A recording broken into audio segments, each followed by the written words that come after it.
also see people pointing to Kim goofing off all the time and not noticing Ondine wanting to take their relationship a little bit more seriously as a red flag. However, I don't really see this argument for a couple of reasons. Like I mentioned earlier, Ondine and Kim's relationship is founded on a fun and silly dynamic, and that's exactly what attracted Ondine to Kim in the first place. In Ondine's introductory episode Siren back in season 2, while playing their little secrets game, Kim sticking his toe in his ear is really amusing and endearing to her, and is immediately followed up by her attempting to tell Kim that she has a crush on him. After Ondine is deakumatized and Kim realizes she was trying to confess to him, he asks her out and immediately makes up for breaking her heart. There's nothing that said he had to do this, especially because he didn't do anything wrong and isn't obligated to return Ondine's feelings, but the fact that he does immediately ask her out shows that he really cares for her and will always correct his mistakes when he gets the opportunity. We see this in Sleeping Siren as well, when he apologizes to Ondine for believing Nelson's lie and hurting her. I'm sorry I hurt your feelings, Ondine.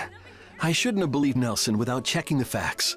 I apologize. Despite Sleeping Siren focusing on Ondine wanting to take things a little more seriously with Kim, it's clear she still loves their dynamic, as she's amused by him taking her nose at the start of the episode and gets really excited to challenge him to an arm wrestle for the kiss because it is the most fitting for their relationship dynamic. I fully believe if it weren't for Nelson's meddling, he would have happily kissed her in this moment. Ondine did not clearly communicate her feelings and intentions at all. Diane even says at the start of the episode, "Does Kim know that you want to kiss? Maybe you need to ask Kim." And Ondine retorts, "That's not romantic at all. In fairy tales, the princess doesn't have to tell the prince that she wants him to kiss her." However, it's unreasonable for her to expect Kim to pick up on the subtle romantic cues like the poem or the Pocky, because that isn't a dynamic that's been established between them. At the very end of the episode, Ondine apologizes to Kim because she realizes this was an unrealistic expectation to place on him. "I'm sorry I made such a fuss about a kiss." Explains why she was so insistent on kissing and her concerns with him not being as invested in the relationship. "I guess I just wanted to feel like you really care about me."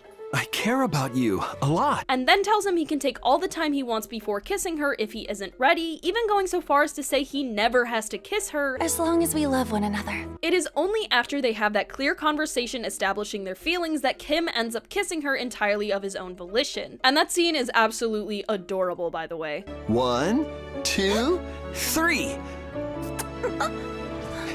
Hey, that was kinda nice.